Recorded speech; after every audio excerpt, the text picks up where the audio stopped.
Hey. Hey. Hey.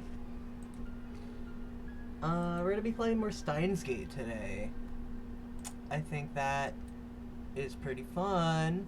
So we're gonna do that. I have my bottle of guagua. Because, my god, do I talk a lot when I'm reading... It just splashed all over myself. Okay. I forgot that there wasn't a cap on it. That's maybe on me. Well, it is on me. I just spilled it on myself. But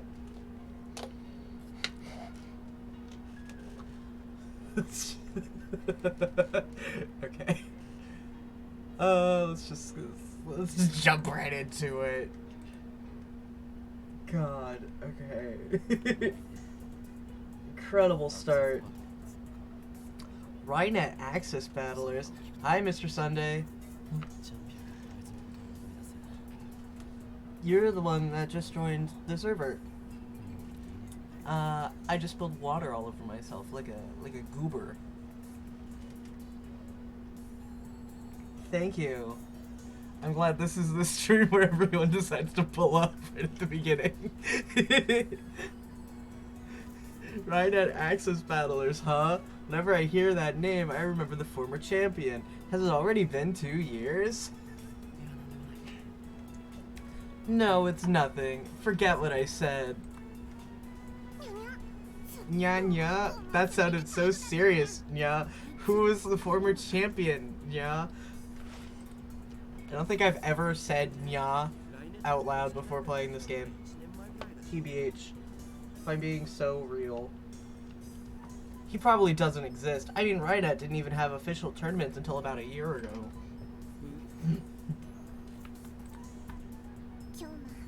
Kyoma, you still can't forget him, can you, nya? What? I remember that you and the champion, my brother, were such good friends, Kyoma. You were so close it made me jealous, nya. Damn it, she took my story and ran with it again!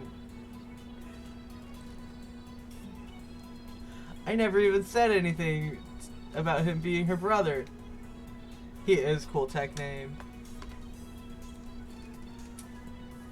I love Freddy. He's so goofy. Hell, I don't know if Ferris even has siblings. I shouldn't have talked about stuff like this in front of Ferris. But it's time to let go of the past. Seize the day with your own paws. Her shout resounds throughout the store. Her finger snaps at me. Even though it's painful, no, because it's painful, I succeeded my brother's dying wish and perfected my skills as a Rynetter. Nya. Do you remember, nya? He always used to say, someday, let's bring peace. Have fun. Thank you for joining, hopping in. Someday, let's bring peace to the world with Rynet. Ferris, bring me my coffee. Nya nya. Okay. Present my empty plate to Ferris. I always eat quickly. It's a habit I picked up naturally during my years on the run from the organization. Screw the slow food trend. Sure thing. I'm not saying that. Just a moment, yeah. Ferris takes the dish and heads back to the counter. Whew! If I'd left things going as they were, I would have had to play along for another 10 minutes in her fantasy world. Ferris is one of the most skilled Rynetters I know. Daru explains with a wry smile. She's gone undefeated in over 400 unofficial matches. Is she Rickson Gracie? Daru ignores my perfect retort. It's so disappointing that Ferris doesn't go to the official tournaments. She'd win if she did, no doubt. Why doesn't she? I'm sure it's for the customers. She probably doesn't want to inconvenience them, the store. Truly a model maid. Also, she's Mayushi's age, so she probably has school too. She doesn't want to inconvenience the store, yet she's holding the Ferris cup here. That doesn't matter at all. The point is, Ferris is cute and cuteness is justice. Cute cat-eared maids are sweet, if you know what I mean. And that's all that matters, right? So in the end, do you bat for the 2D team or the 3D team? I dare say I'm bi. Happy Pride Month!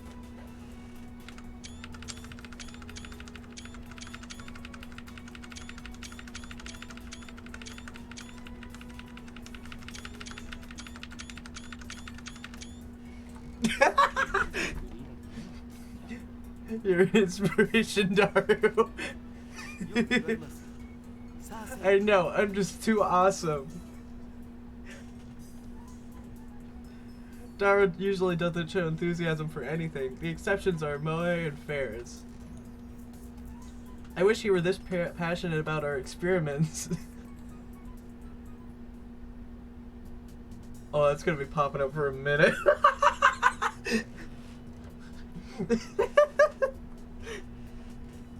I had to pull Daru away from Ferris so we could return to the lab. We arrived to find it hotter than a sauna in hell. Oh my god, I received mail.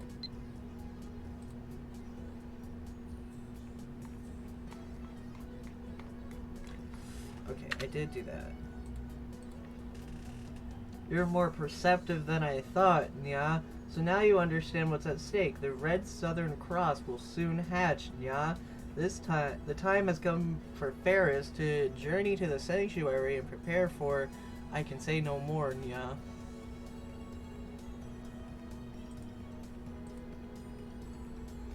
I see. So the holders of original sin, those who, like me, were born of Prototype 13, have begun to assemble in Akiva, guided by the star that we alone can see. Time is right.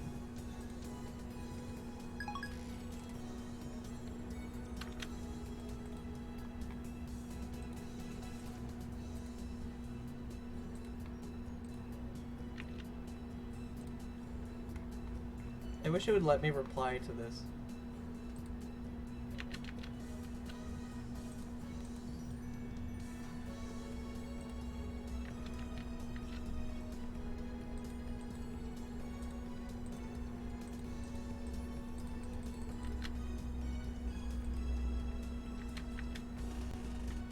We quickly open the windows, letting a small breeze blow in. It won't be enough. I flip our fan to full power and place it on the table in front of me. I really wish we had an air conditioner. I turn on the computer. This is our PC for communal use among lab members.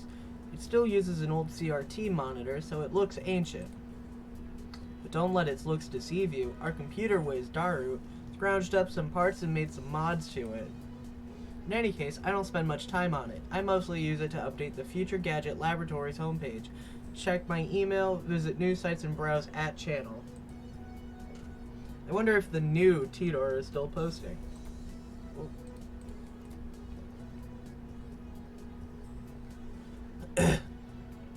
I see that everyone would like to know more about my time machine. I'm happy to explain. Just so you know, it's impossible to reproduce with current technology. Certain critical components won't exist until SERN invents them in 2034. Time travel works by altering gravity. Basically, you can think of it as using the twin paradox, but that alone isn't enough to reverse time. Still here, Faker? You're annoying. Go away. So your power is gravity control? Not bad, but still not enough for top tier power levels. The twin paradox? Is that like the Urashima effect? That's just slowing time down, not reversing it. Who gives a shit about the time machines? Give me stock prices. Oh, he says this. It uses Tipler cylinders and curved black holes, doesn't it? Just like you said 10 years ago. And your time machine is a 1970s Chevy. I know all of it. Oh god, shut the fuck up, you disgusting chuny scum. The twin paradox and Hiroshima effect are different things, duh. Time traveler, lol. John Teeter, lol. A Chevy's an American car, right? I'd rather go with Joe German with a BMW, lol.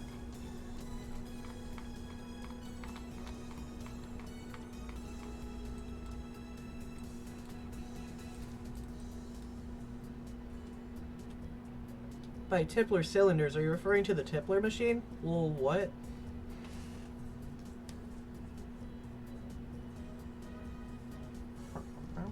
A Tipler cylinder would have to be 10 kilometers in distance, 1,000 km long, have mass equal to the sun, and revolve 2,500 times per second to become a time machine, lol. How do you fit that onto a Chevy? Even if you could, a Tipler machine can't travel further back in time than the moment of its creation. Enough of your delusions. @channel is not your blog. I want to hear from Teeter. This is a surprise. Does this mean people of this age already know about my time machine? Did you really encounter me 10 years ago? If so, then that must have been on another world line. I, at least, have not gone to the year 2000. In any case, the important part is that a rotating black hole has the same effect as a Tipler cylinder. You can learn more about Kerr black holes by studying the Penrose diagram or Tipler's calculations. My time machine works by generating a pair of Kerr black holes. Teeter came 10 years ago? Source? The fuck are Kerr black holes? Explain using boobies. I'll pay 1,000 yen to ride your time machine. Not a yen more.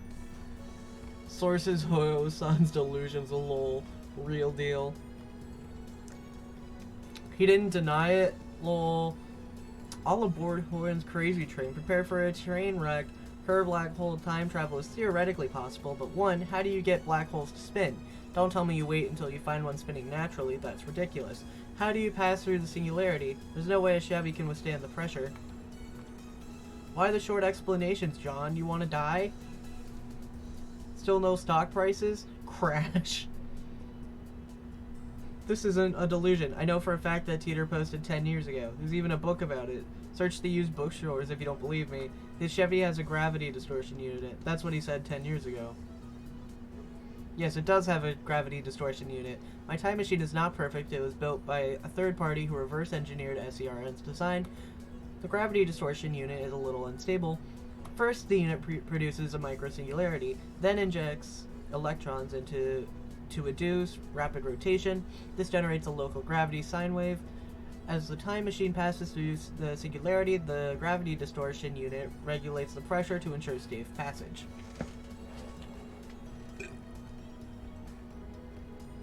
I'm not a specialist, so I cannot explain the mechanics any further. Let me just say that Kerr black holes can be manufactured. I assume everyone's aware of SERN's current experiments with black hole creation. TLDR, shut the fuck up. Unstable? Sounds dangerous. Oh fuck, Teeter's black holes are going to swallow the Earth. He's not just a mass murderer, he's trying to wipe out the entire human race. Find his parents before it's too late. It's not that you won't explain, it's that you can't, lol. How do you set the destination? The Earth is constantly moving, or didn't you know that? By the way, I propose the Teeter equals Huyu in theory, lol.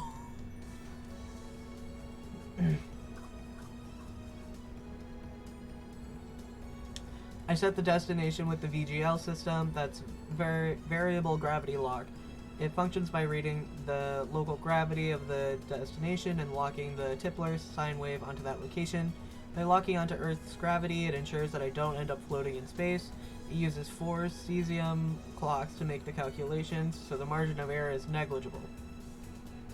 Hoyuan needs to shut up, lol. I never heard of any Teeter from 10 years ago, lol. So the universe is deep in Teeter's shit. Same information was in the Teeter book. All you've done is post 10-year-old copy pasta. Anyone could do that. How do I know you're the real Teeter? John Tanso Moe. I recognize different opinions. I'm feeling more and more disappointed. Still nothing concrete. Nice try, I guess, but I won't be fooled. Whoa, I shouldn't waste all day on @channel.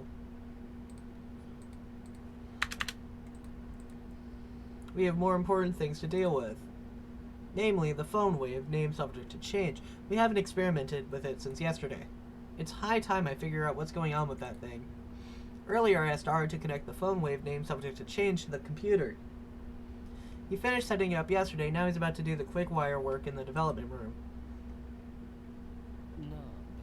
Hey, Daru. What's with the X68000? I mean, it's a 20-year-old machine with specs lower than my cell phone. It's cool. Duh. So it's like the reason why some protagonists are odd-eyed even though they're Japanese? Not getting you, bro. It's cool. If it's cool, then it's cool. Anyway, there wasn't much of an option. This was the only PC we weren't using. What about your new one? No way.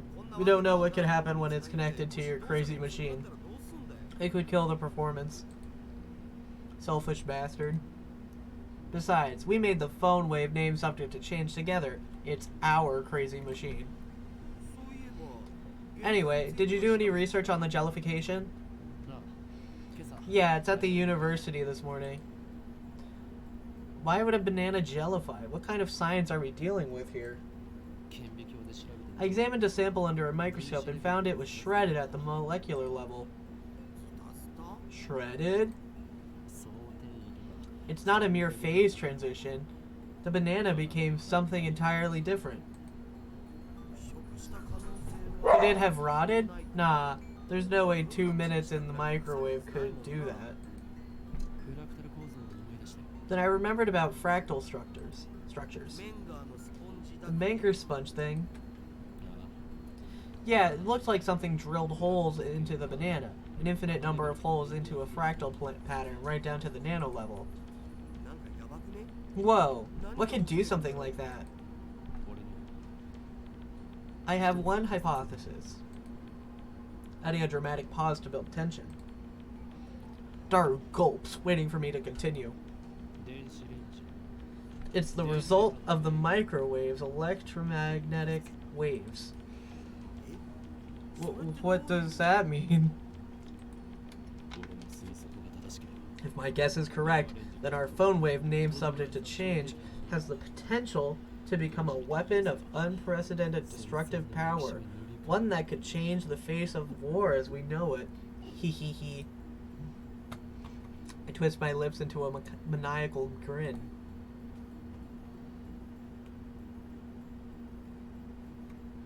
Then I whip out my phone and put it to my ear. It's me. We're proceeding to stage 2 of the plan. Soon, they will learn that Judgment Day is near. All shall be as steins, gate, wills. Resistance is futile. All Psychon group. Quit talking to your imaginary friend. I'm done with the wiring. I want to explain that he's not imaginary, but revealing the identity of my contact would be a betrayal. The last thing I need is another enemy, especially one whose power and cunning rivals that of the organization. The phone wave, named subject to change, is now an indecipherable mess of wires. All we did was hook it up to a computer, yet it turned out something like MacDiver would put together.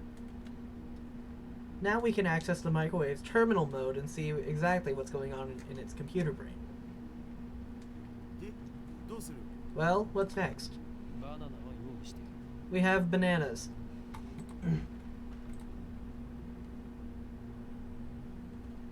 Just before I left May Queen plus 9 squared, Mary asked me to buy some bananas. With her money. She's too nice for her own good, or maybe she didn't even consider what would happen. By now you'd think she'd know that if I buy bananas, I'm going to experiment on them. And so I put the entire bunch of bananas into the phone wave, named subject to change. You know Mayushi's gonna cry if you use them all, right? Wasn't it her money? She donated that money to our research efforts. You don't have to use the whole thing. One is enough. One. Daru retrieves the bananas, peels one from the bunch, and sticks it back inside the phone wave. We'll never reshape the fabric of society as long as money dictates the limits of our science. You're the only one who wants to reshape society, Okurin. The holders of original sin, also known as the prophets, among them is the girl known as the fallen angel, who accepted chaos, I patched a picture of her face, so remember it well, Oh, and before I forget, looking at the picture without protection will cause Divine Eye to activate original sin. Excitation mode 666 compulsory receptor release, which will annihilate you at the subatomic level, so be careful, I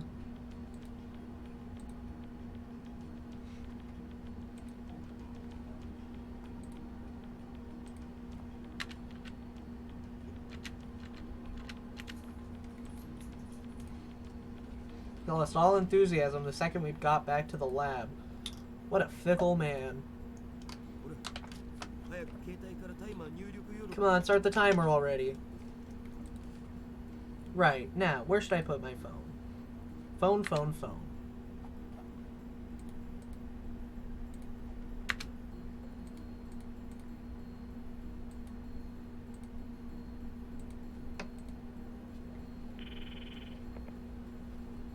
Call complete. Instant access. Hello, this is the phone wave. Name subject to change.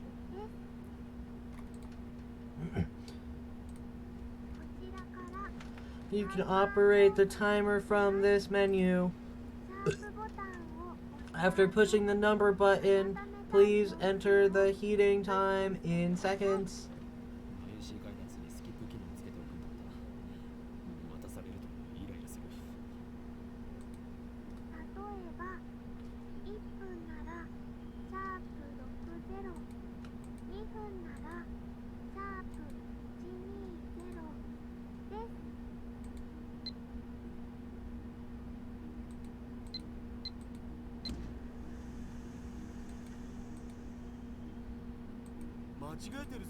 You messed up.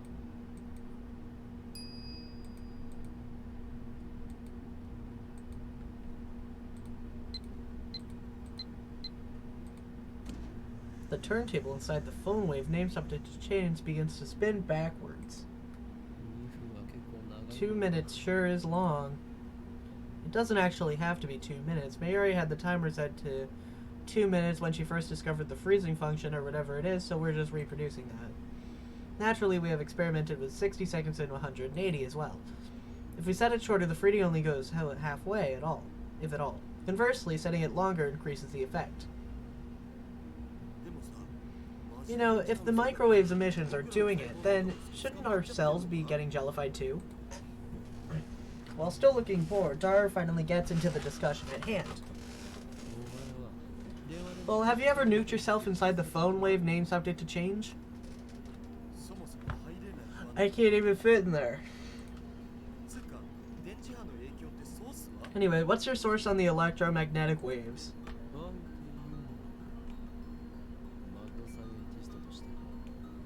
If you must know, it's my mad scientist's intuition. Oh, so no facts. Edison once said, without 1% inspiration, 99% of perspiration is wasted. So, inventors of the world, be inspired. End quote. Wasn't it genius is 1% inspiration, 99% perspiration? Sorry to disappoint, but in recent years, it's become common knowledge that that is a misquote. Wahahaha.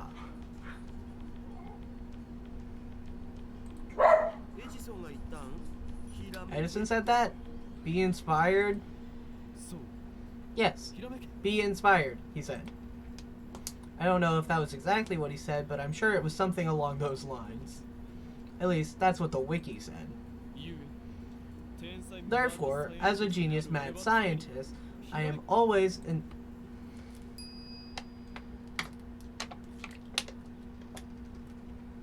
The phone wave, name subject to change, rings.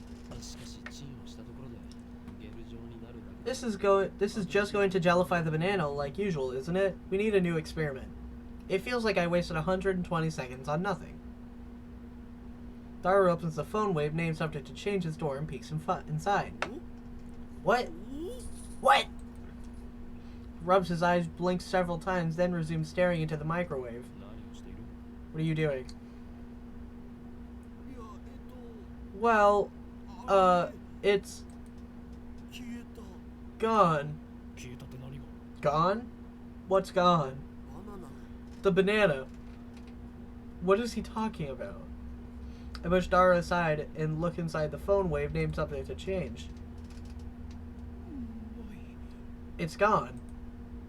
There's nothing inside. The banana has vanished without a trace.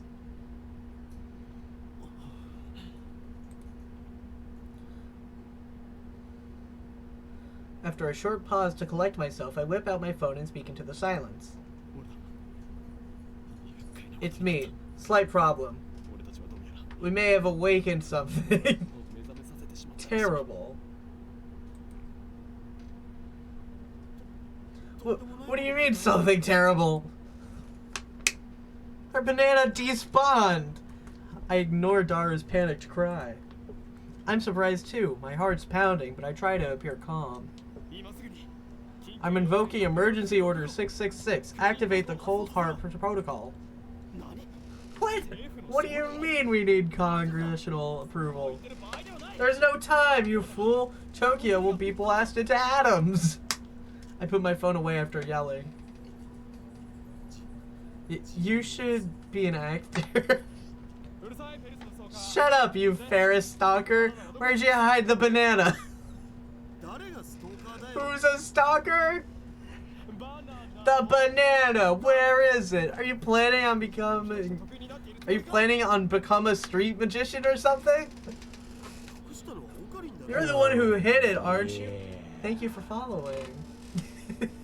I forgot that my alert thing was that. That's very silly.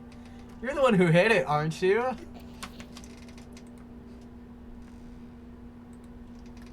Uncomfortable silence.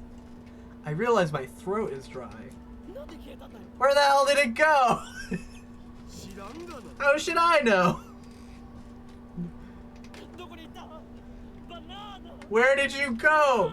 Banana! Banana! I take the turntable out of the microwave, scour every nook and cranny, but find neither peel nor stem of the banana. Wait, I think I get it now. It's not an electromagnetic weapon. It's a teleportation device. What? Wait, that's absurd. How else could it have vanished? The microwave was closed. Maybe we should just calm down. Yeah, you're right. We each take a deep breath. Oh, I know. I'll eat one of the remaining bananas. That will calm me down. I reach for the bunch of bananas. What? What the...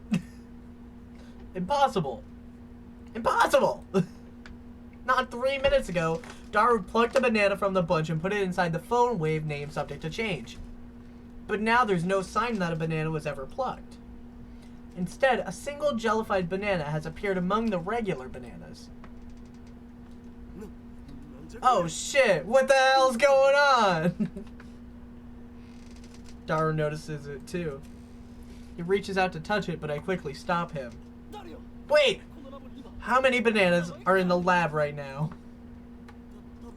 Just these, I think. Is this gel banana attached to the same stem as the banana you just picked? I don't know, man. I wasn't paying attention. It doesn't look like it was ever plucked. No cuts or anything. Aside from the jellification, it looks completely normal. Hey, Daru. Could this possibly be time travel? The word I spoke impulsively a few seconds ago. I hesitate to speak it again. But I must. As no matter how unbelievable it may be, we saw it with our own eyes. My head's full of question marks. I don't know how this happened, but if I were to explain it as I saw it, the banana that was inside the phone wave, name subject to change, returns instantly to its bunch. In other words, a teleporter? We've invented a teleporter. Oh? I hear a girl's voice coming from the lounge. That looks like an interesting experiment. Who's there? My heart just skipped a beat. I turned towards the voice in surprise. Why are you in my house? And get pierced by a sharp stare. Impossible! What are you doing here? The 18-year-old genius girl. A sadist who humiliates men in public. Also known as the zombie. Makise Kurisu. Nice exposition, bro. I love Daru. He's my favorite guy. Who are you calling a zombie? What is the meaning of this? What is your purpose here? I'm here to see you, Okabe Radaro-san. Or is it Hoyoin Koyoma-san? Wait, how the hell does she know my real name? I've never spoken it in front of her. I was right. You're one of the organization's top agents. An Esper with superhuman powers. No wonder you rose from the dead. I'm not dead, alright? Please stop killing me off. Hashida-san, can you do something about this guy?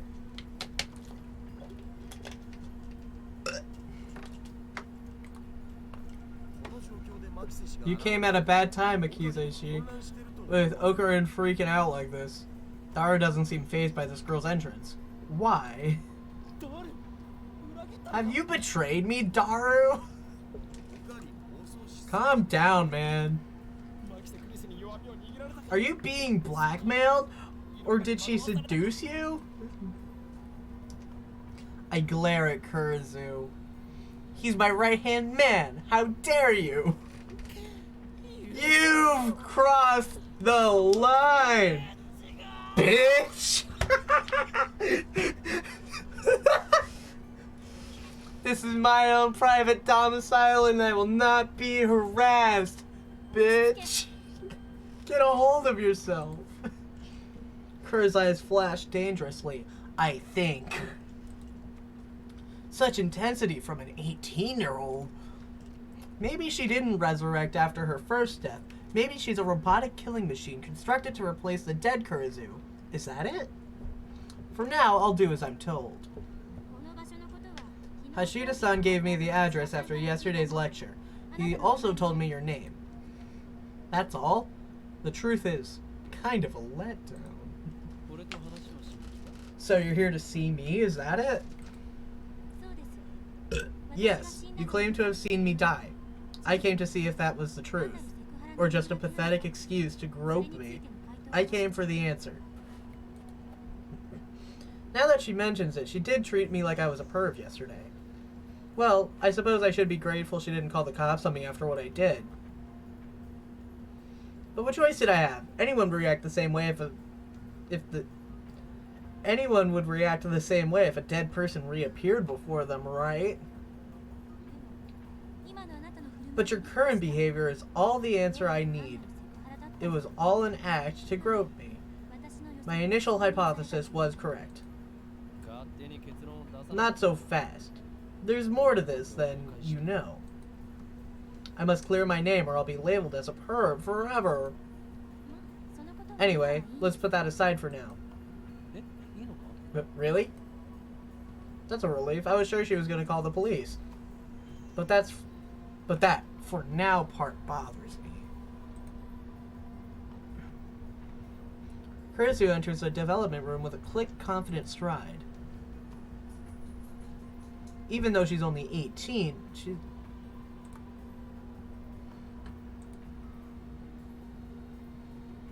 her presence seems to fill the cramped room, driving me and Dara to the corners. Can't she tell this area is off limits? I haven't properly introduced myself yet, have I? I'm Makize Kurisu. Pleased to meet you. She holds out her hand. What is she trying to do? Shoot lightning from her fingertips? You can't even shake hands? Are all Japanese men this difficult? Shake hands? This girl genius is asking for a handshake? We only met yesterday, and just moments ago she was on the verge of calling the cops. You're not Japanese? I've lived in America for 7 years. What about it? America? I looked down at her slender fingers. Glossy, healthy fingernails. No unnecessary nail polish. I stare, fixated. Slowly I extend my hand, making sure to keep enough weight on my heels so I can flee at a moment's notice. I lightly grab the tip of Kurisu's index finger between my thumb and index finger, then instantly let go. What's your problem? I can feel your aura of malice. You must be a powerful kung fu master. Don't be ridiculous. Then, you're a ninja.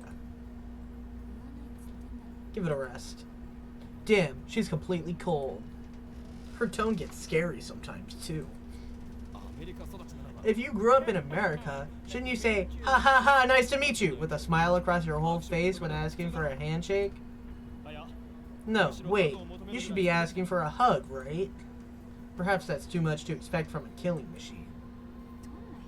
What kind of stereotype is that? Kurisu sighs. She's not even looking at me. Instead, she's staring at the bananas next to the phone wave name subject to change. The bananas, which have just exhibited a most unusual phenomenon. Of the bunch, one has been completely jellified. Fascinating. Kurisu brings her face closer to it to get a good look. Have any forceps? No. Oh. Then, Kurisu stabs the gelatinous banana with her fingertip, her index finger. She buries her beautiful fingertip knuckle deep into the slimy banana. What are you doing? That's precious data! It's squishy. Oh my god, I got mail. I haven't heard anything about them since before the big earthquakes in Shibuya last year. And even if I found one, my Yushi has no money. Okay. Kurisu extracts her finger. Pieces of gel cling to her fingertip. She puts that fingertip into her mouth without any hesitation. No taste. Gross. She says it with a straight face. You have quite the appetite, I see. A side effect of the resurrection, perhaps. If you're that hungry, I guess I could give you a banana or two. No thanks. Either way, those bananas are Mayushi's. Come, don't be shy. This is an offering. Take it. As if. Who would eat some perv's banana? Perv's banana? Dara starts shaking as if he's been electrocuted. What? What's wrong? Eat a perv's banana. Squishy. Finger in the mouth. Gross! With a sour expression. Looks like his cranial pervert processor is overclocking. Can you say that one more time? With a more humiliated expression, if you please. Huh? Come on, say it. Who would eat some perv's banana? But if you could add an ah, it's so... Huh? Huh?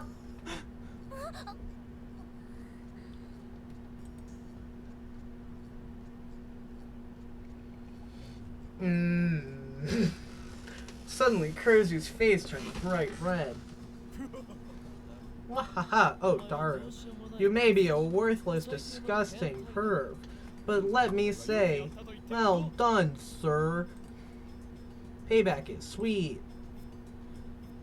Not a follow-up from Maximum Combo?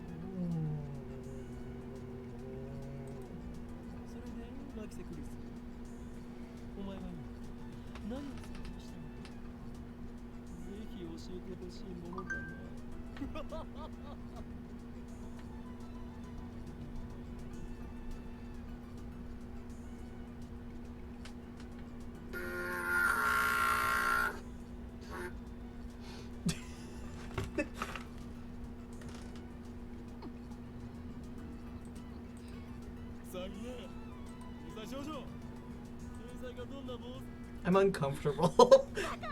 You ass! Kurzu turns her back to us with perked shoulders. Looks like she's capable of expressing human emotion after all. That rules out robotic killing machine. Ah, I feel refreshed. I haven't felt this good in years. Way to go, Daru. That's my right-hand man. Always gets the job done. I get it. You're both pervs. Well, you could say that. Don't admit it, you idiot. I don't want to hear that from you. Okay. If I came off as a little rude, I apologize. Kurzu sighs deeply and turns back to us. Her composure has already returned. I was only acting that way because you... I wish she would stop saying for now. It's like she's gonna call the cops on me later. Please tell me what happened to this banana. I'd also like to hear about that. Kurzu glances at the phone wave name subject to change. That microwave thing. That's top secret. The one thing I'm clear to share with unauthorized individuals is that its name is the phone wave name subject to change. Name subject to change? What's that about? Phone wave is weak. It needs a better name. I couldn't care less about its name. I'm afraid that's the only information you're cleared for. Hold on, Okarin. Makizashi might be able to explain what's going on.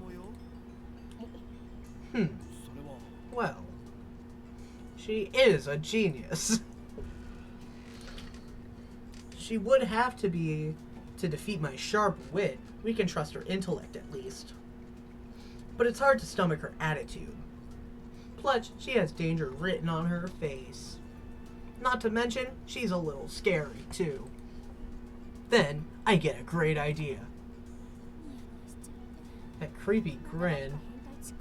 Are you thinking perverted thoughts again? You said your name's Christina, right? Who the hell's Christina? I never said that. Christina sounds like the name of a Hollywood star. It definitely has more flavor than her real name. It definitely does not. If you wish to learn the secrets of this microwave, then you must meet my conditions. Which are... Condition 1. You must become a labman. Ramen? No, labman, stupid. Short for laboratory member. You mean you want me to join your research team? I'm supposed to return to America in August. I'll have you sign a non-disclosure agreement so you won't betray our secrets. Break the agreement and I'll report your steamy, perverted acts to Science magazine. What the hell is wrong with this guy? You're a monster, Ogarin. I'll take 5 copies. From the moment you become a lab mem to the moment of your departure, your brain shall be used for the benefit of our lab. You're so full of it. Let's see the contract then. What contract? This is a lab, not a corporation. I don't mind letting you my knowledge. But if there is more pervy nonsense involved, the answer is no. Don't worry, we don't bite. No more molestation. No, alright? You said that was condition 1. So there's gotta be a second one, right? It better not be. The second condition is that you'll overlook all past acts of molestation I may or may not have committed.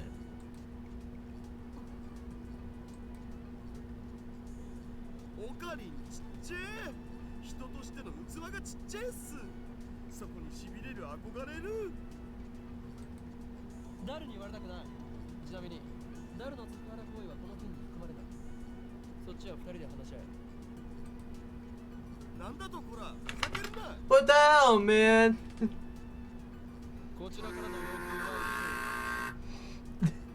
Those are the conditions. If you can't accept them, then you must leave at once. So what'll it be? I don't think it's a bad deal at all. You mean for you?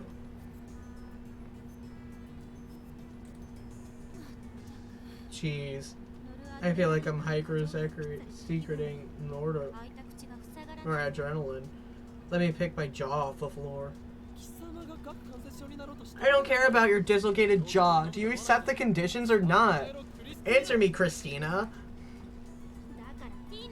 Stop adding Tina. My name's Kurizu. Kurizu looks up at the ceiling to calm herself down. Does everyone in America make such exaggerated gestures? Sooner or later, she'll say, damn, or oh my god, or motherfucker. Okay. I accept. Good answer. From this moment forth, you are lab mem number 004. Welcome, Christina. Codename, the zombie. I won't answer to either. Use my real name, Huiyuan.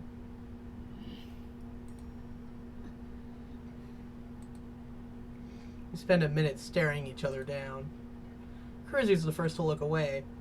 She does so in a way that says, good grief. You're such a child. You say something? Genius perv girl? Come on. I won't treat you like a perv either. So let's drop it already. As long as you understand.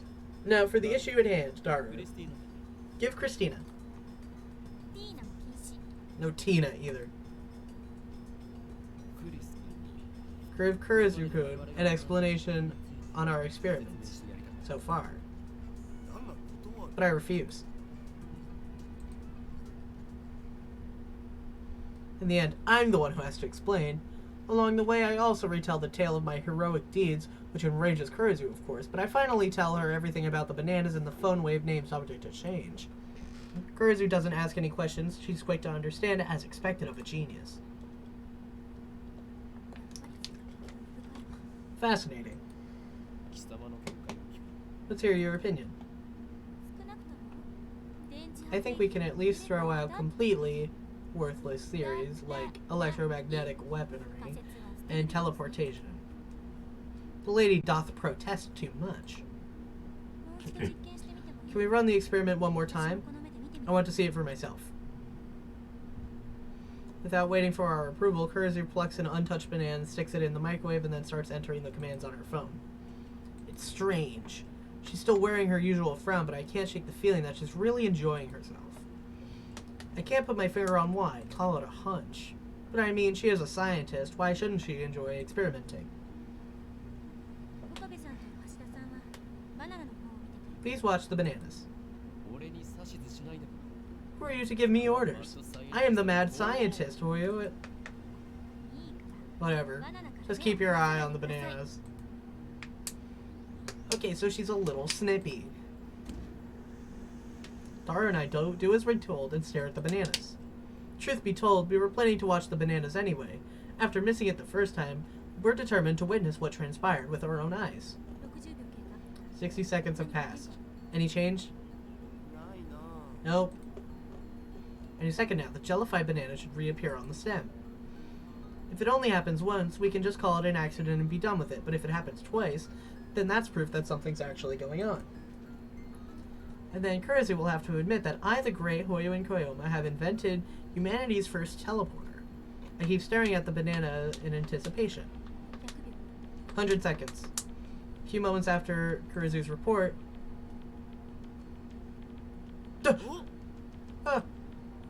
A gel banana suddenly appears without a sound. Now there are two of them on the bunch. It happens faster than the blink of an eye. It appeared! I'm at a loss for words. I just witnessed the unthinkable. This phenomenon is clearly teleportation. The microwave timer chimes. Kurisu peeks into the microwave, stumped. How does it look? Huh? Oh. At 104 seconds, it disappeared. Abruptly. Yeah. She's quite flustered. I don't think many people could remain calm after witnessing such a phenomenon. So it's a teleporter. The first in human history. Kurisu quickly calms down. She furrows her brow and crosses her arms, tapping her right foot as she mutters to herself. Teleportation. Is that even possible? Well, if it was a teleporter, then it would... How would it attach to the stem? Because if it looks unchanged... Like, obviously the banana is gel now. But if it's attached to the stem, then I wouldn't say that that's a teleporter, because that would just be moving the gel banana into a different location. But the fact that it's putting it into the previous location where the bunch is, and it's completely attached to the stem again, that makes me think that it's something else. Like a fucked up time machine or something, like they like to imply that they've been talking about so far in the series. So I think that my hypothesis is that it's more similar to a time machine than a teleporter. So something is going back in time, but since the bananas turn into gel in the microwave, so something about the microwave has changed, so that once they hit like a certain gel point, it goes back somehow to where it was originally.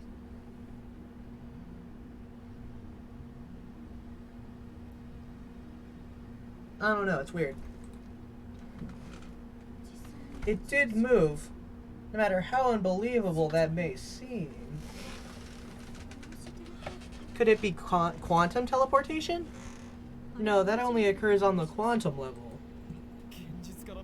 Don't avert your eyes from the truth. What you've seen with your own eyes is everything. She gives me a sharp look. Her eyes are like a sniper's, hard and keen. Did it really teleport? It's dangerous to reason from the conclusion. Well then, genius girl, what do you call this phenomenon?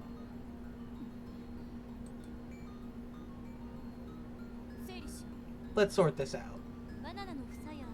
Neither the banana bunch nor the frozen chicken teleported, correct? So maybe there's a size limit for objects that can teleport. But aren't those chicken pieces smaller than bananas? We use the same chicken for each experiment. They come in 12 packs. Ayuri only buys her favorite juicy chicken #1. That's quite a lot, then. What about salt? You experimented with salt, too, right? You used a handful of table salt on the plate for one experiment. Nothing happened. Maybe the plate was in the way. Of course we tried it without the plate, but that didn't change anything. Then maybe each individual grain of salt was too small. Or something. Huh. I need a clue.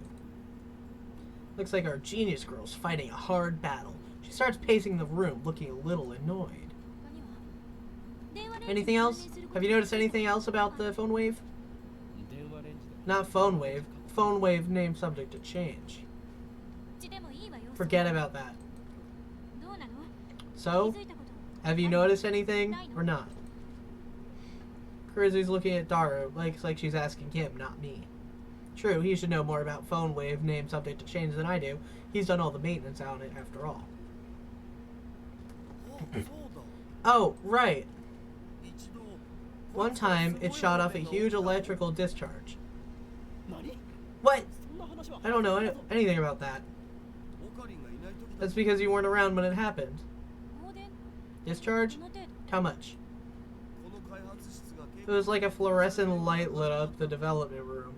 It lasted about 2 seconds, I guess. What were the circumstances? I was adjusting the cell phone attached to it. I unhooked it and put my own in. A little bit later, Sparky. When was that?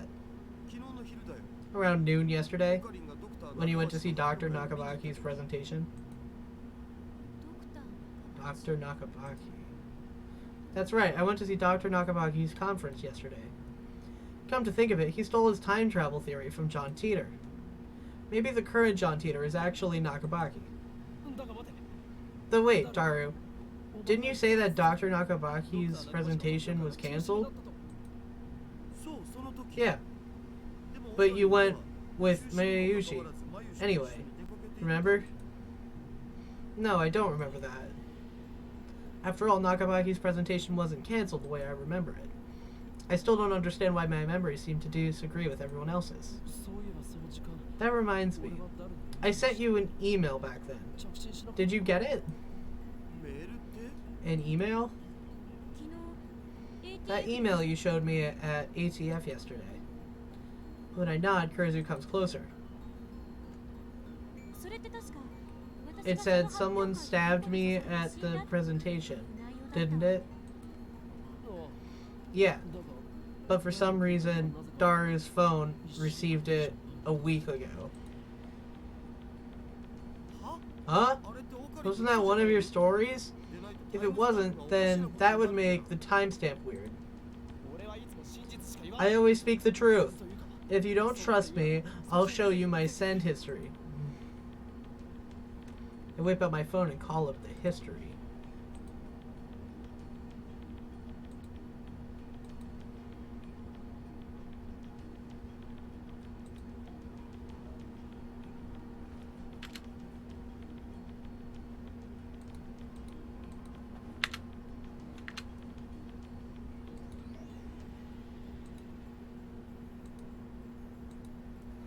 The fuck is the history?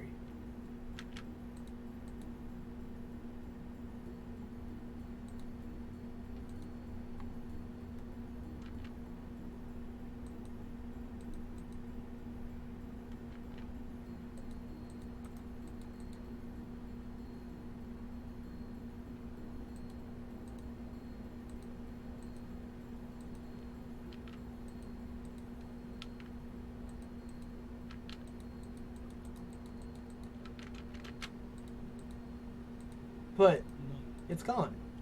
Not a trace of that mail remains. According to my memory, I think it was about 30 minutes after Nakabaki's conference. About 10 people, including me, saw Kurizu's body, panicked, and then fled Radicon. That's when I sent the mail. But no matter how many times I checked, there's no record of it. It should be there, but it isn't. Just like the banana inside phone wave, name subject to change. Where did it go? I could have sworn I sent it just before 1 p.m. Oh yeah, that's when the discharge phenomenon happened. The show I was watching was about to end. Suddenly, a flash of inspiration strikes. Inspiration! Edison would be proud. This isn't something you could accomplish with effort. Basically, I'm a genius. I turned to Daru and Kurzu with a huge grin on my face. I get it. So that's what happened. What? Oh, this is one of Okurin's usual habits, so don't mind it, seriously. Silence! I've reached the answer, and now the world will tremble. I slapped the top of the phone wave, name subject to change. The disappearance of my mail, the strange timestamps of the sudden electrical discharge must be related somehow!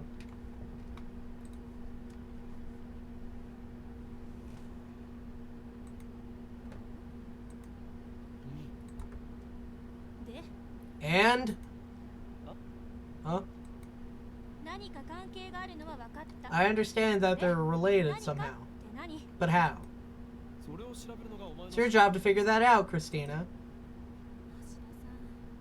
Yoshida-san, talking to this guy's so tiring. Everyone's like that at first. Trick is to not take him seriously. Did you call yourself my right-hand man? Whatever, I'll prove that I'm right. If we can reproduce the electrical discharge phenomenon, then it should bring us closer to understanding the timestamp mystery.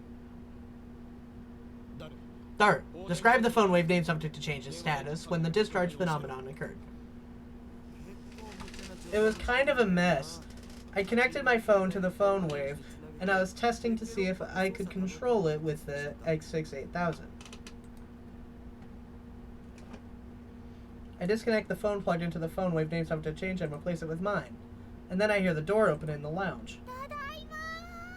I'm home! So hungry! Here he comes in carrying a convenience store bag. Looks like she's done with work. Time to eat some chicken! Juicy chicken number 1. Did you buy the bananas? She enters the development room. Her eyes go wide. Huh? We have a guest? When she notices Kurzu, Mary bows her head with her usual smile. I'm Mayushi. Nice to meet you. I'm Akize. Apparently, I'm a lab mem now. Really? That's great! Another girl lab mem! Daru, what were you doing with the X68000? Like I said, I was adjusting the incoming mail settings. I was monitoring the moment it received mail for remote control. That's why I put in on freezing mode for 120 seconds too. I made it so that you can start freezing mode by computer. I tested that out yesterday too.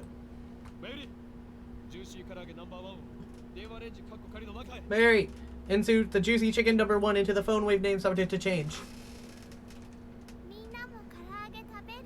You all want some? I can give you one each. With her usual ditziness, Mary puts the chicken inside the microwave. Tara explains what everything on the computer monitor means. Doesn't look that different from using DOS. I enter 120 number on the keyboard and instruct the key. The phone wave name subject to change starts up.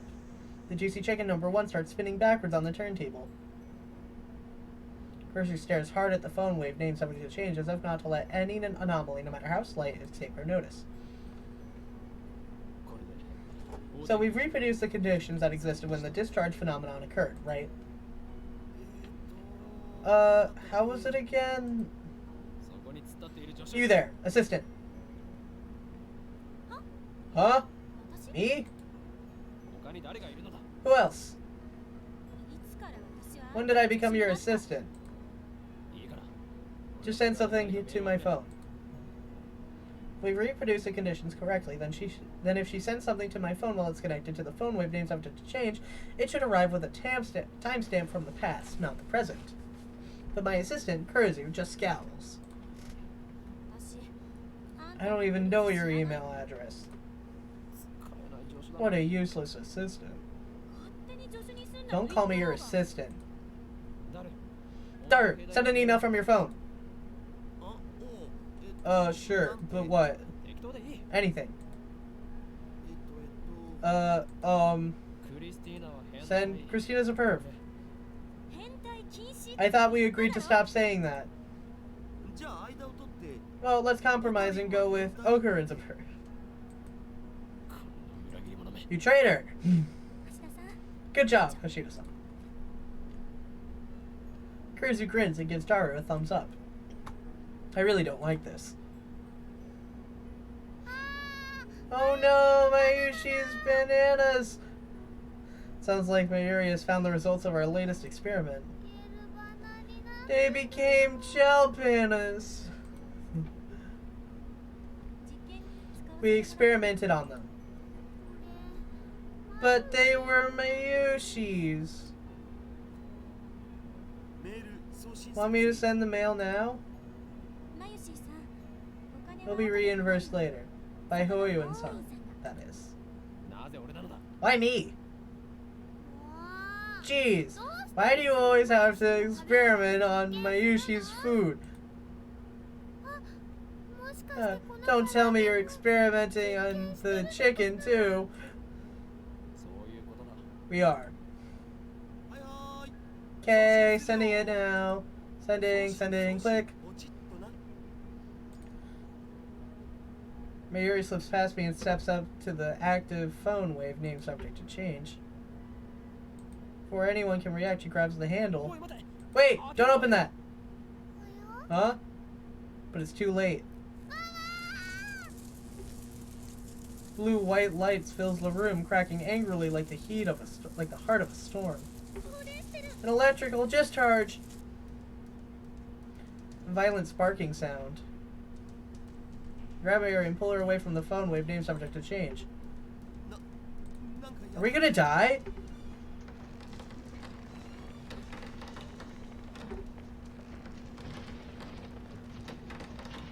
What the fuck is happening?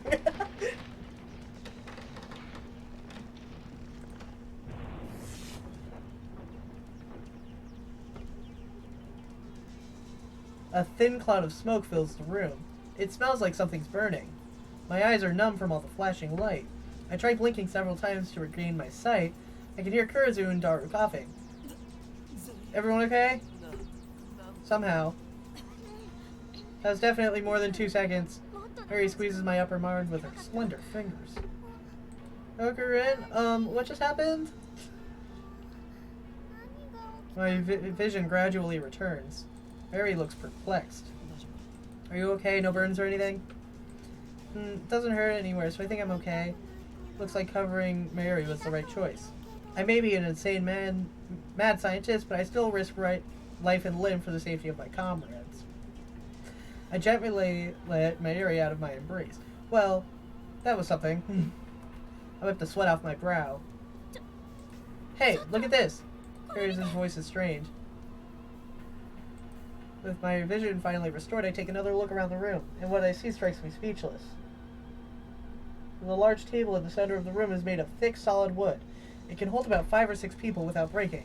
That's why we placed the phone wave name subject to change and the X68000 on it. The table has been split in two, as if by a woodcutter's axe. The computer and other parts connected to the microwave are scattered across the floor. And the microwave itself has broken through the table. It's literally stuck in the floor. What the hell? How did that... Yeah, it's a microwave, but it's not heavy enough to make a hole in the floor. This could be caused by electrical discharge. Some other phenomenon? Shake off my surprise. This is no time to be standing with my jaw agape, Hoyo and Kayuomo. Seize the moment. Hit. Hit. Mwahaha! Just as my calculations predicted. First, some maniacal laughter. Next, I try to take out my phone and do the usual, but unfortunately, it's still plugged into the phone wave's name subject to change. El Psychon grew. I whisper the words. Words that have no meaning. Words I use simply because they sound cool. These words have meaning because they have no meaning. After years of repeated use, just speaking them is enough to calm my heart. So, about Mayushi's chicken.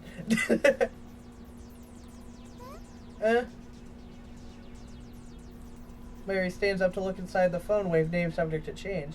It's embedded in the floor, but she somehow manages to pry the door open. Ah! Mayushi's chicken is all burnt black! I pat Mary's shoulders to cheer her up. Juicy chicken number 1 has made a noble sacrifice for the progress of science. Let us pray for his happiness in the next life. Chicken doesn't matter. Right now we need to determine what happened to the phone wave. It doesn't matter? That's so mean. Christina-chan. Hey, Hoyo and Kayoma, do something about this. Mayushi-san learned my name wrong. More importantly, we need ventilation. Cough, cough. Silence, all of you. I have fixed everyone with an overpowering stare. This shall be remembered as the moment that the greatest experiment of the century succeeded and brought humanity a step forward in a new direction. These guys have no right to ruin that with their foolish talk. My heart pounding, I detach my phone from the phone wave, name subject to change. Luckily, it's completely unharmed. I open it, it still works.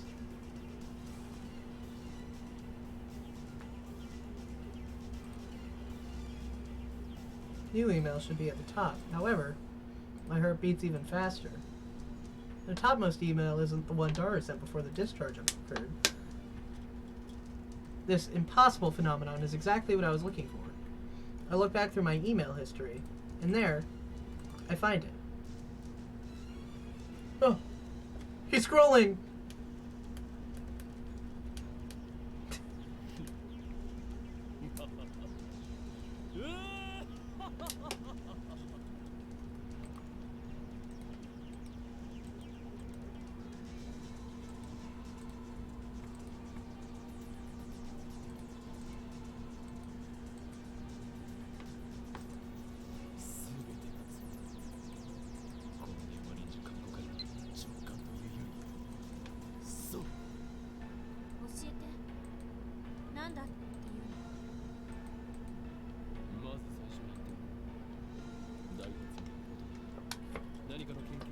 First, let me say one thing. The greatest inventions are created by accident.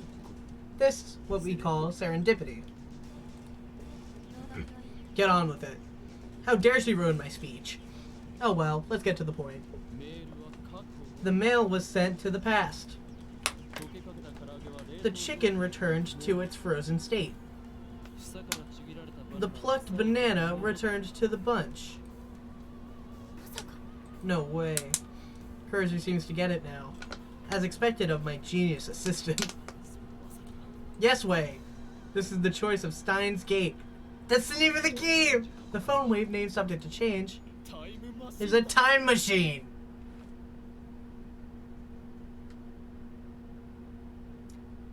Chapter 1 clear.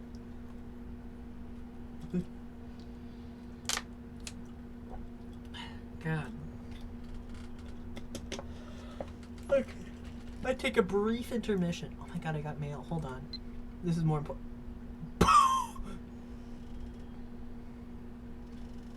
Moeka here. Are you a student, Okabe-san? Are you on summer break? Moeka.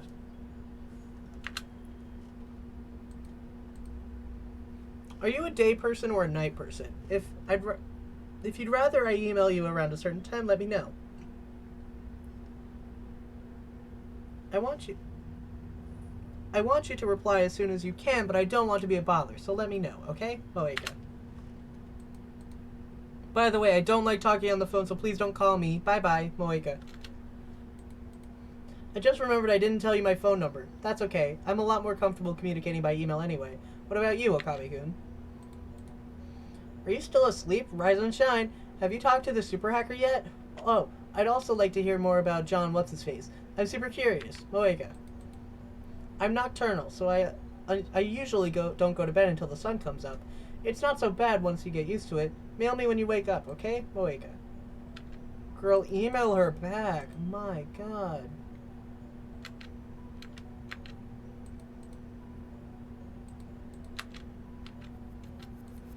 Dawn of a new day. And IBRB. Meow. Let's do this.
Hi, Chad, I'm back.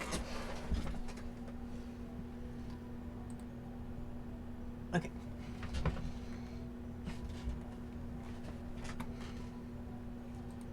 I got some tea, iced tea, because the water is not helping my voice feel less bad. Actually, it's already noon. I didn't sleep at all.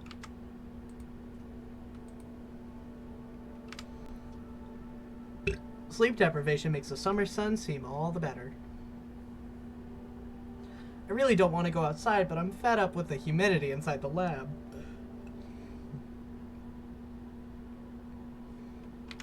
I chug a bottle of Dr. P. My stomach protests. Maybe I drank too fast. I'm exhausted. My hands are shaking slightly and my vision is cloudy. I could pass out if I'm not careful. Maybe I should take a shower. That should stave up exhaustion if only temporary.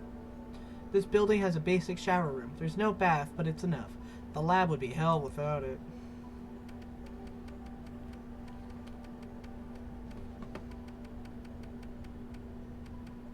Five Nights at Freddy's.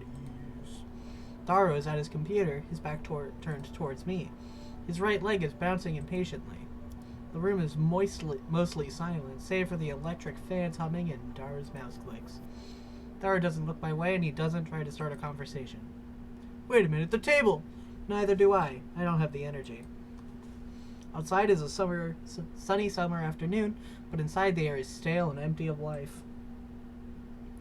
Yesterday, that shocking experiment convinced me that the phone wave named subject to change was also a time machine. But Kurizu didn't seem willing to accept the results. She just started screaming. A time machine?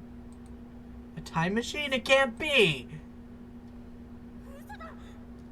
Then she took a mad dash out of the lab.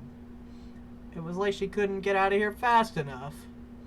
As for Mayuri, she was depressed about her chicken and bananas, so she skipped her daily costume sewing and went home. Grudges over food run deep, I guess. Which leaves the lab empty, save for Daru and me. Our enthusiasm shot through the roof when we realized that the phone wave, named subject to change, had tremendous hidden potential. We nearly died of excitement after successfully sending an email to the past.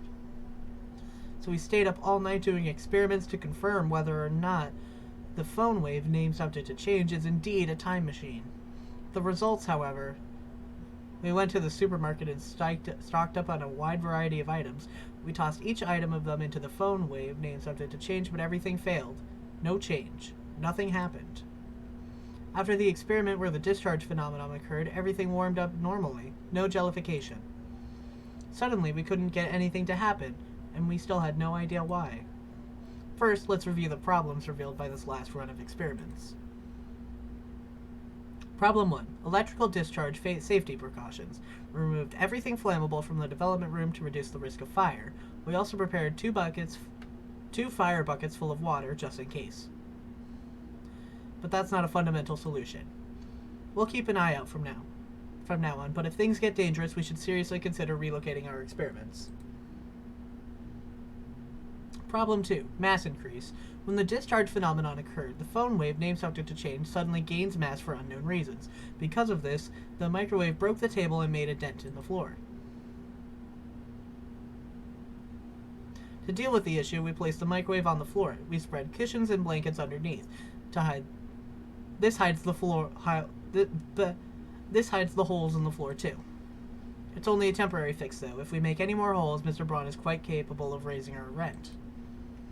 And that's to say nothing of the calamity it will cause if it falls through the floor. Anyway, we need to find the source of the mass increase, if amateurs like us even can, that is.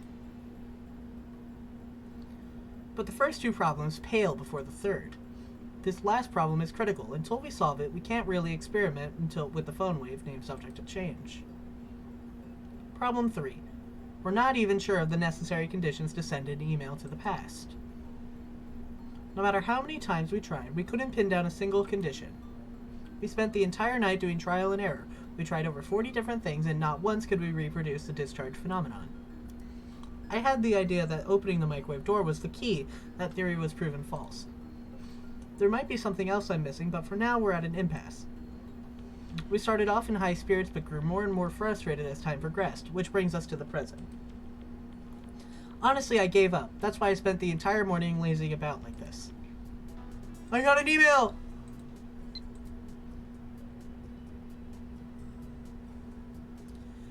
I haven't gotten a reply yet. Are you still asleep?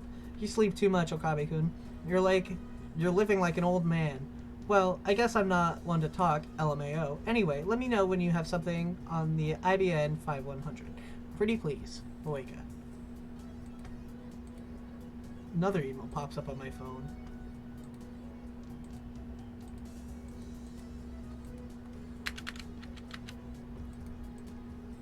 I've been getting way too many of these since yesterday. They're all from Shining Finger, the woman called Kuryu Moeka. I've never used email this often before. Even Mayuri only sends me 1 or 2 a day, and she's a teenage girl. Frankly, this is starting to get on my nerves. I saw how fast Shining Finger typed. That should have been enough to tip me off that she was a male demon. I was careless. It's too much of a pain to reply, so I ignore it. I finish off my bottle of Dr. P. My stomach gurgles. I haven't eaten anything since yesterday. I'm so hungry I don't even feel like showering. I call out to Daru, who's hammering on the keyboard. Hey, wanna go to Sambo for some beef bowl? Nah, too much trouble. Aren't you hungry? Yeah, but...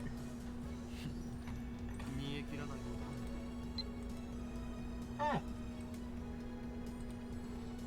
Mayushi's spending money is getting dangerously dough. You and Daru need to chip in too sometimes. You don't want to get between me and my food.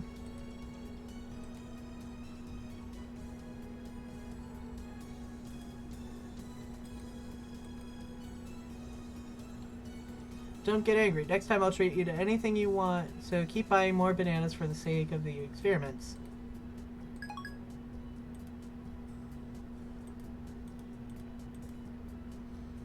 You're such a bum. What is doing on the computer anyway? I'm curious, so I casually peek over his shoulder. There's an image of a futuristic-looking facility I've never seen before. Richly colored cords crawl through the gigantic octagonal tunnel, like the interior of a spaceship from a sci-fi movie. Based on the height of the people in the picture, the tunnel looks to be more than 10 meters tall. Incidentally, the people don't look Japanese. Huh. Dara sighs heartily. I don't know if the blank look in his eyes is from sleepiness, exhaustion, or if something's just wrong with him. The Large Hadron Collider sure is cute. What? What did you just say? Large Hadron Collider? Is that an incantation? No, it's a secret technique. Large Hadron Collider. You don't know about it?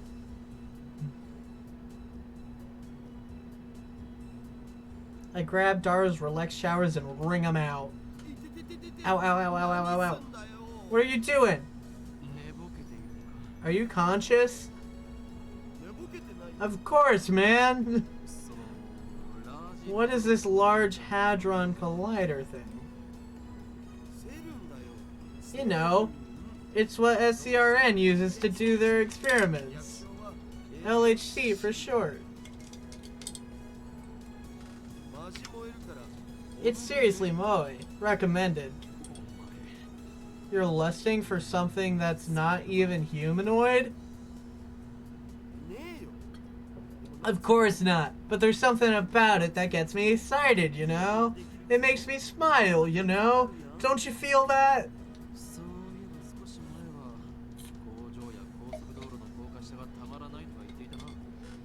Come to think of it, I remember you said that you found factories and the undersides of highways irresistible or something. Yeah, same thing.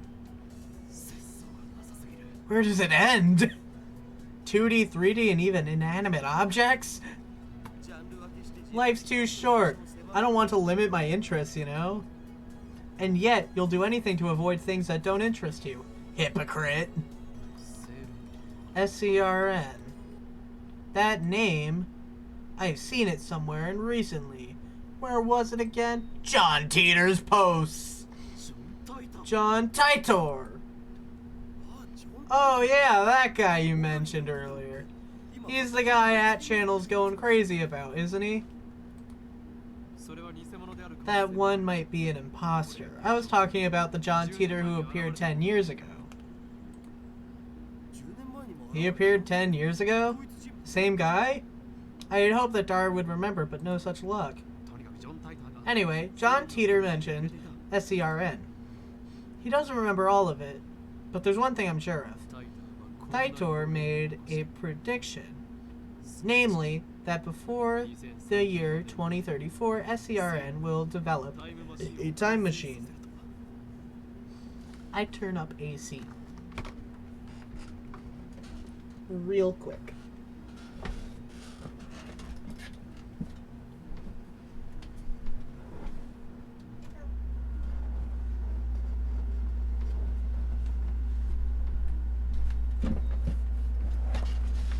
I'm back.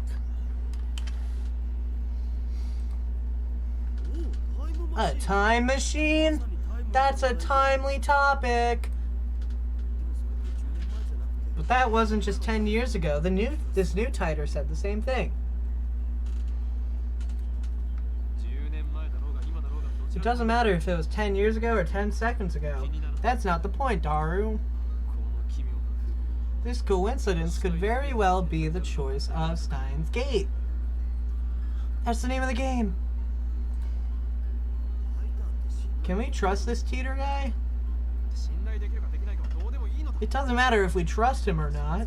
Now we have something in common. A time machine. We should investigate SCRN. We've got nothing to lose. Vigor returns to my body. Curiosity is truly the greatest delicacy for a mad scientist like me. Anyway, the phone wave name subject to change experiment has hit a dead end for now, so it shouldn't matter if I make a little detour for this. Tell me everything you know about SERN. Sure thing. My SERN folder is smoking hot. Dara strikes his keys with renewed passion. He goes to the My Pictures folder and opens a folder literally called SERN. SERN is the world's largest particle physics research institution. It's popularly called the European Laboratory for Particle Physics, or the European Organization for Nuclear Research. Organization? It's close to the border of Switzerland and France, on the outskirts of Geneva. It's famous as the birthplace of HTML, HTTP, and the World Wide Web. The World Wide Web? You mean the internet? Bingo! That thing at the beginning of most URLs. SERN invented that? All I know about SERN is what I read in Teeter's book. I never knew they were that amazing. Most people aren't aware, but there's a Japanese research team working at SERN too.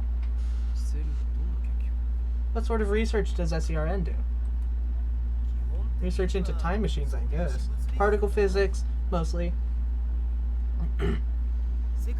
SERN can do experiments no one else can do, because they have the biggest particle accelerators in the world. The low-energy antiproton ring, the proton synchrotron booster, the large electron positron collider, and the big boss is the largest accelerator in the world, the LHC, Large Hadron Collider.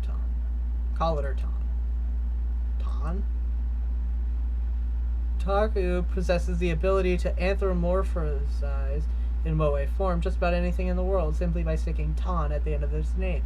Dara's powers encompass even particle accelerators. Dara doesn't seem to notice my shock. He just brings up the next image. The LHC is a 27-kilometer long circle tunnel built underneath SERN's headquarters. Its purpose is to smash protons together in the hope of creating unknown elementary particle reactions. They started experimenting last year. Before they started, there were rumors that the experiments might create mini black holes. Oh no, those mini black holes will swallow the Earth, the universe is in danger, etc. Mini black holes. I'm pretty sure Teeter said in his time machine, use mini black holes. Are the things he said about SERN true? What's the possibility of that actually happening? 100% that it won't. SERN officially denies it. Let me say a mini black hole was formed. The amount of energy would be so tiny that it would disappear instantly upon formation. It would be impossible for it to swallow the world.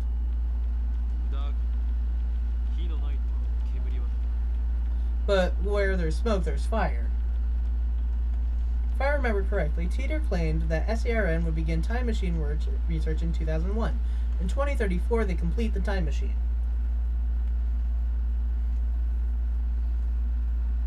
Please!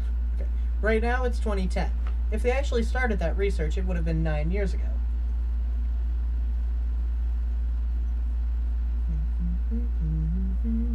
According to their official announcements, they only began experimenting in 2008. That's suspicious.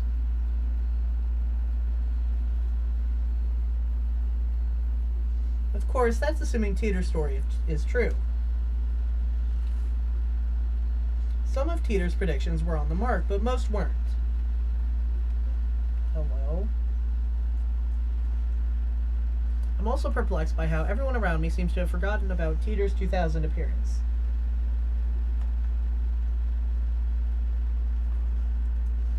There's something important in Teeter's tale. Or at least I want there to be.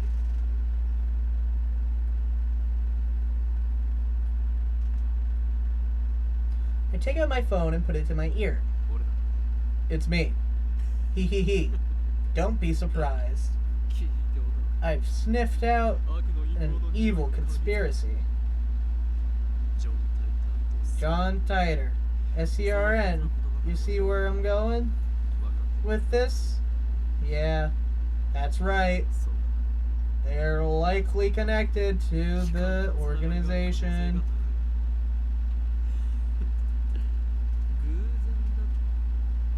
Coincidence? Come now. Don't disappoint me. My laptop just blue screened again, guys. Coincidence? Come now. Don't disappoint me. What? Evidence? Well, if you must know, whispers. Whispers of my mad scientist intuition. Those bastards are trying to destroy the world. Yeah, with mini black holes. But what if we were to steal that technology? What then? Of course. Who do you think I am? Everything is the choice of Steins Gate. El Sai Congru.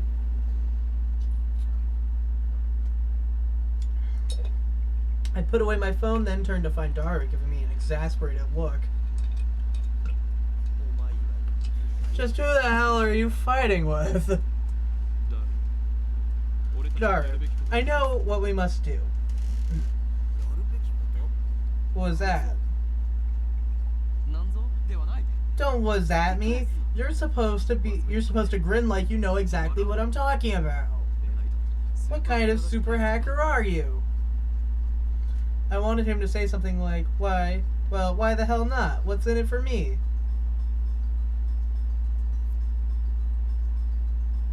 And then we continue like this, grinning slyly the whole time. Me, a week's worth of potato chips. Daru, 10 days. You sure are a glutton. The dive makes you a hungry man. Deal. Get started. You got it, boss. Or something like that. Yep, a real cool conversation. But the real world Daru just purses his lips. You always give such half-baked explanations. Try to sound intelligible before you try to sound intelligent.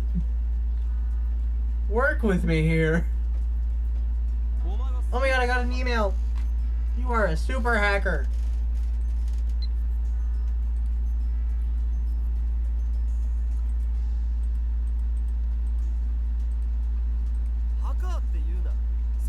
Stop saying hacker. At least say hacker. See where I'm going with this? No, not at all. Hackatoo SCRN. Daru stares at me in disbelief. Is that some kind of joke? I know you can do it, Daru. Expose their dastardly deeds and find any hints you can about the time machine. Dastardly deeds? You're just imagining stuff, Okurin. We stand at crossroads. Will the phone wave named subject to change become a functional time machine, or will it die as a garbage in a lab storage? You serious? I'm always serious. He's so goofy. I look Daru straight in the eyes, I answer. Looks like that made him understand my position.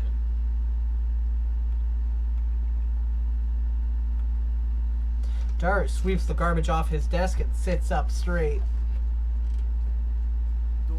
I'm not responsible for the consequences, got it? Suddenly, Daru is bursting with energy. It's like his earlier lethargy was a lie.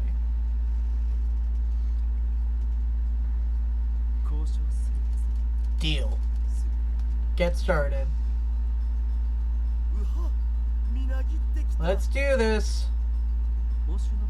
For your payment, I'll deposit a week's supply of potato chips into your Swiss bank account. 10 days. Daru doesn't respond. He's already deep in concentration. Anyway, I'm gonna sleep. It's all yours. I lie down on the sofa and let the clacking of Daru's keyboard lull me to sleep.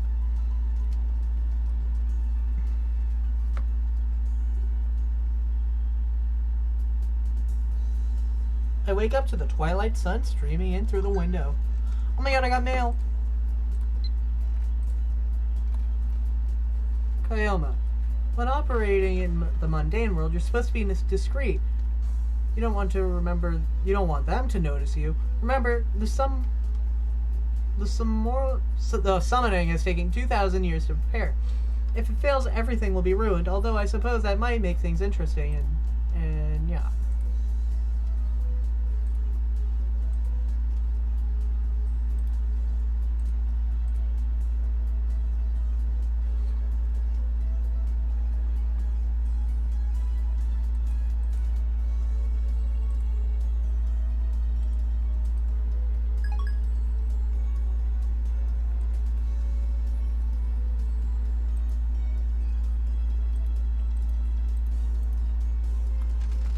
I wake up to the twilight sun streaming in through the window. Refreshing breeze blows in, softly brushing my cheek. Daru is exactly where I left him before I fell asleep. He's sitting in exactly the same position. Not much has changed besides his typing speed. Oh, and now he's muttering to himself. I guess he hasn't made any success at hacking yet.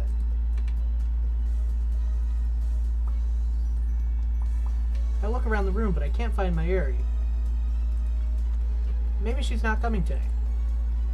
I guess food-related grudges really do run deep. I stand up and stretch. I don't want to bother Daru, so I don't say anything to him. I take a cold Dr. P out of the fridge and quench my thirst.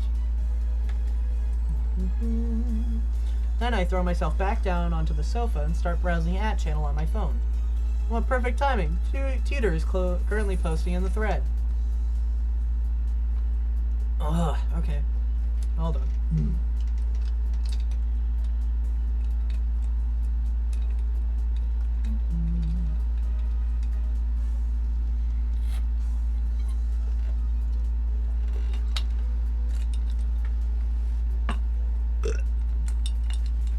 The Everett Wheeler mode is correct.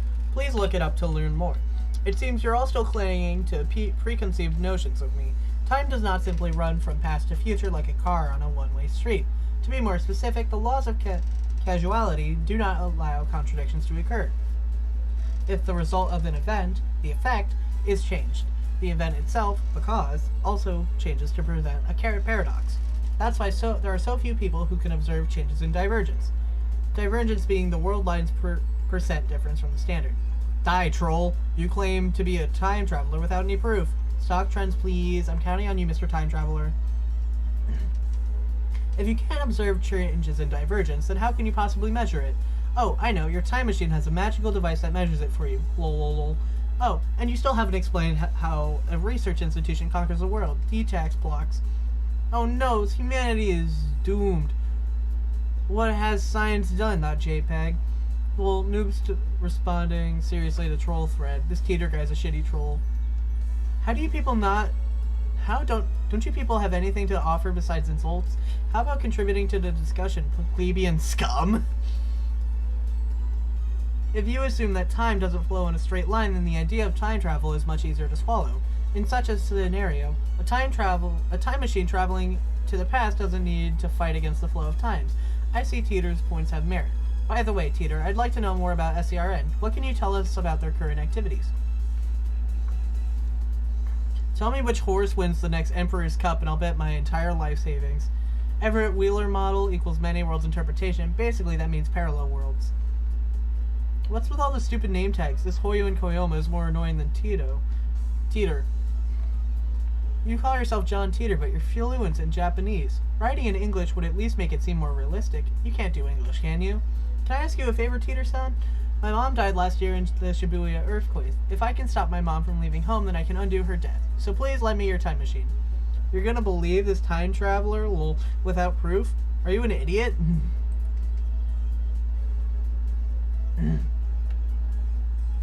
No one seems particularly interested in what I said about time not flowing in a singular direction. There's proof that your preconceptions are deeply ingrained. Honestly, it bothers me that you simply accept that as the truth. I'm starting to understand why SCRN was able to take over so easily. Whenever a major event causes divergence to change, the timeline is reconstructed to prevent paradoxes from occurring. For example, let's say that a major event causes the world line to diverge into a new world line. Let's call it world line B. On world line B, I'm afraid to say that @channel never existed. As the timeline is reconstructed, all of your memories of reading and posting on @channel will disappear, to be replaced by memories of you doing something else. In other words, by changing the present, you change the past. I wrote about SCRN yesterday. The only other thing I can say is that you must not believe their lies. They have already succeeded at creating micro black holes. I desire only to quench my intellectual thirst. Unlike you close-minded fools, I will reserve judgment until after I've heard what Teeter has to say. And then I will make contact with Teeter and acquire his time machine for myself. The great mad scientist, Hoyo and Koyoma, will have the last laugh. Suck it, sleazebags. Tell me stock prices are fucking die. I won't believe it until you tell me. That's not reconstructing the world, you idiot. That's altering people's memories. Who the hell can alter the memories of nearly 6.7 billion people? Do you even realize how stupid that sounds? I think I would have noticed if someone went and screwed with my brain. And what does any of that have to do with the many worlds interpretation? Do some research, lol. Micro black holes, lol. Wait, the future's a wasteland? That means I can be a road warrior and ride a mod buggy, right? I'm gonna get me a mohawk. Anyone know where I can buy spiked shoulder pads?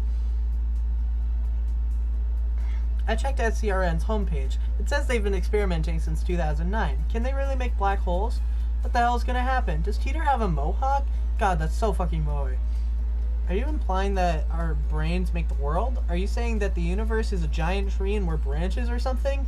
That's some Ava level bullshit right there. Go back to 2036. Is this how you reply to a specific person? Thank you for showing me. Reconstruction of the timeline and alteration of people's memories. I think they're essentially the same thing. Why are you so intent on saying they're different? With a few exceptions, nobody can keep their memories across world lines. They are reconstructed along with everything else when a divergence occurs. What's a road warrior? Anyone home? I'm immersed in a heated internet argument when an unfamiliar voice interrupts me.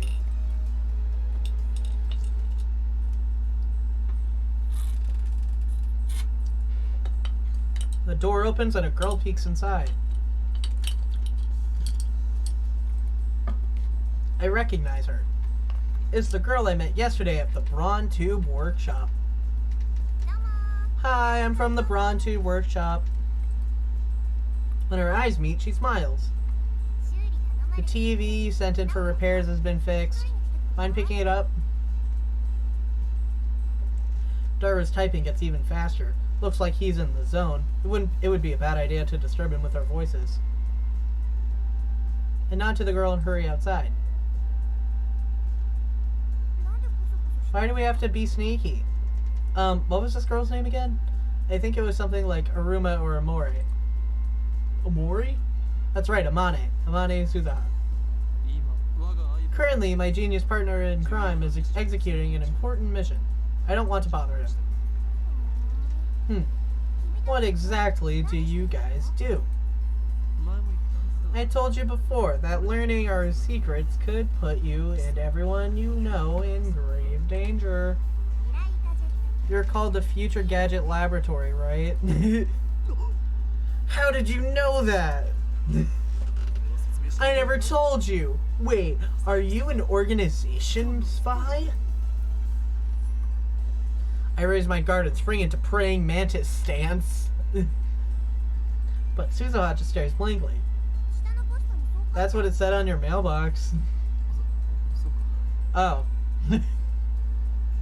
I lower my guard. Why didn't she just say so? Now that you know, it's not like you can unknow. I'll give you the short explanation, but you must not tell a soul.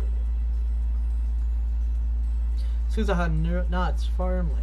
Is it just me or are her eyes gleaming? We are the Future Gadget Laboratory.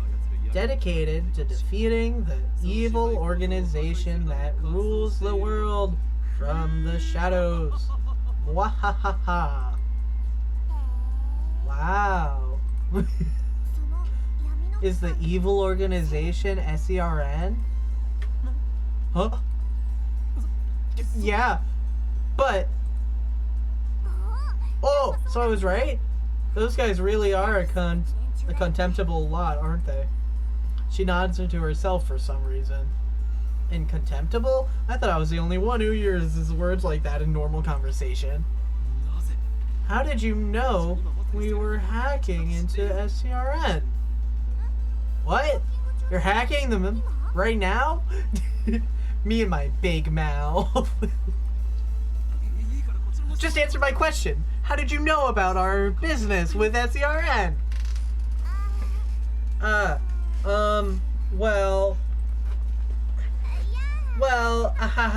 Actually, I overheard you this afternoon.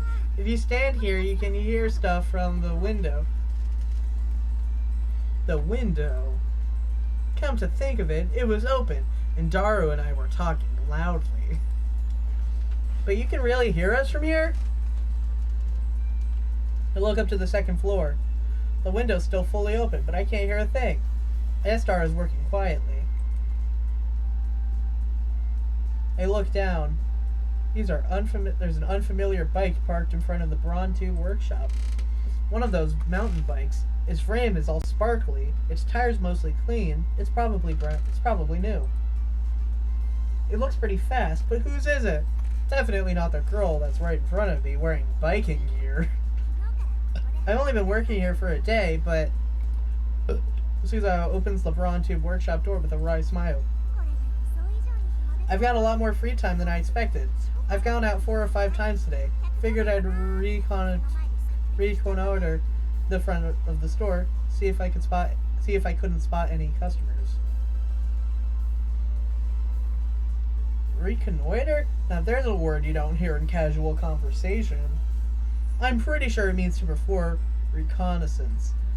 To scout an area and gather intelligence. Is she some kind of secret agent? I follow Suza into the store. So that's when I heard you guys talking from the second floor. I got interested and looked it up online. Now I know all the rumors about SCRN. Damn, we were careless. Looks like we need to close that window when we discuss sensitive matters from now on. But if we do that, the lab will turn into a scorching hell. Damned if I do, damned if I don't. Anyway, you must not tell anyone else. Or else Men in Black will raid us. Ah, yeah, I understand. I'm actually tight-lipped, so don't worry. Susanna grins and thumps her chest confidently. All is quiet inside the Braun Tube workshop. That gigantic TV isn't on. Mr. Braun's not here either. Where's the manager? He left right after he finished repairing your TV. He probably went to see the chipmunk. He disappeared during business hours every now and then. Whenever I ask him where he's going, he always says something like, I'm picking my beloved daughter up from school, or my beloved daughter has a cold, with a huge grin on his face. He dotes on her too much. It probably just annoys her. Anyway, just how irresistible can you be to neglect work to see your daughter? Just how irresponsible can you be to neglect work to see your daughter?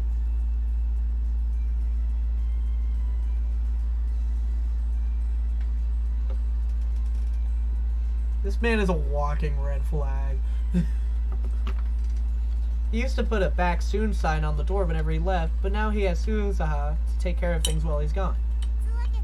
So, here's the fixed TV. Suzo lightly taps the TV on the counter. He said to charge 1,000 yen. Damn manager, I bet he gave it to us just so he could charge repair fees. I baked some cookies today. I had everyone in my family eat some, and they got their seal of approval. Would it be okay if I baked for some of your lab friends, Master? Oh, and it would be great if you could teach me some more techniques. with Samadari whenever you have time. P.S. I managed 10 practice swings today.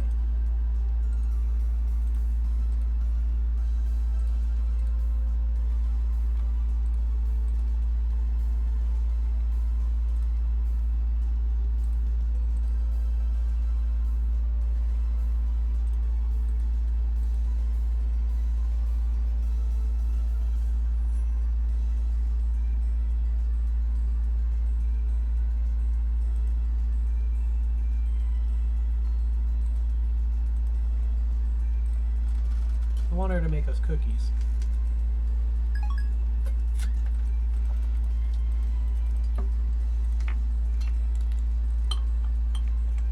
I reluctantly take a bill out of my wallet and hand it to Suzaha. She takes out a receipt. Apparently, it was already written out. Thanks for your patronage. Well, just take it anyway.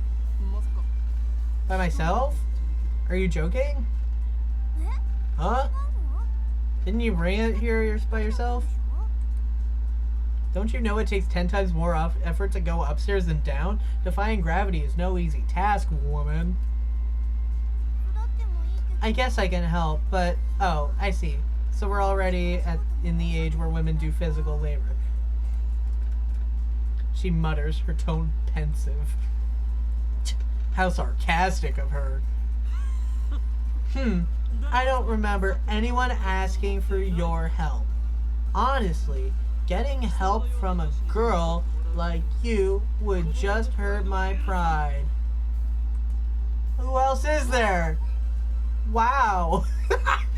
Applause. That was so manly. I might be falling for you. You think you can trick me like that? You're lying, aren't you? Eh? What makes you think that? It's one of my powers. Coloring gentleman.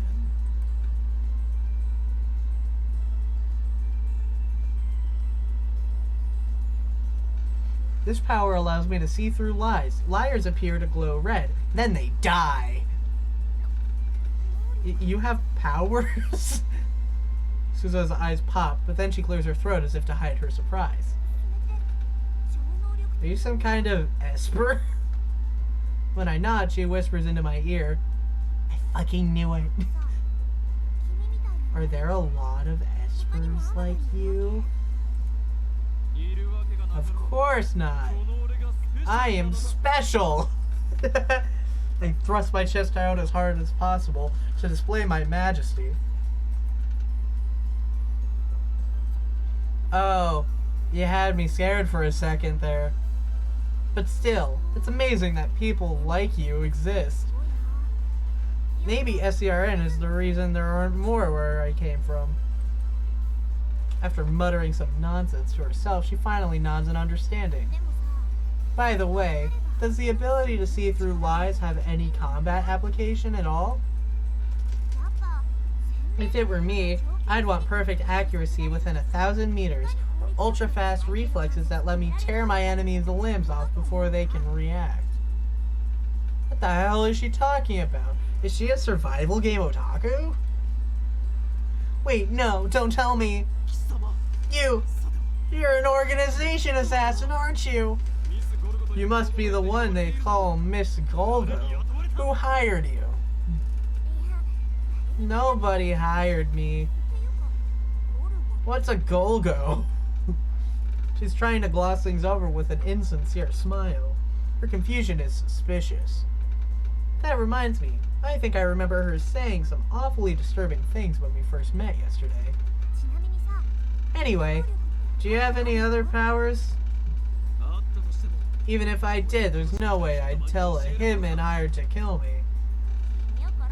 I'm not going to kill you. Revealing my powers would be suicide. They are most effective with the element of surprise. In other words, they're for me to know and you to find out. Meanie? I think I'm going to head off. Stream. Mayhaps. Okay. Thank you for joining me. Should I raid someone?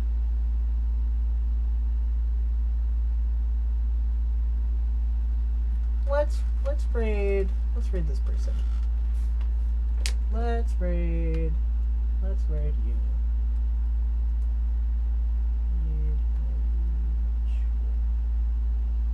Oh fuck, I forgot the slash. Oh, I'm gonna die. This is the worst day of my life. Okay. We are gonna raid Haichu in soon. Bye, chat.